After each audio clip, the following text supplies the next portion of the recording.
بحرانی که در سلامت روان نسل زد به وجود اومده علتش چیه؟ اگر بین سالهای 2010 تا 2020 رو در نظر بگیریم، افزایش ناگهانی شبکه‌های اجتماعی باعث شد که هویتیابی و رشد از میدان عمل واقعی به فضای مجازی منتقل بشه.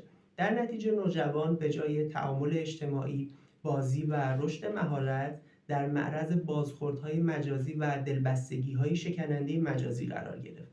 از طرفی فرهنگ تربیتی به ویژه در طبقه متوسط و بالای جامعه به سمت یک ایمنی افراطی رفت و در واقع کودکان خودشون رو محصور کردن و ریسک رو حذف کردن. در نتیجه تاباوری کاهش پیدا کرد، اضطراب عملکردی افزایش پیدا کرد.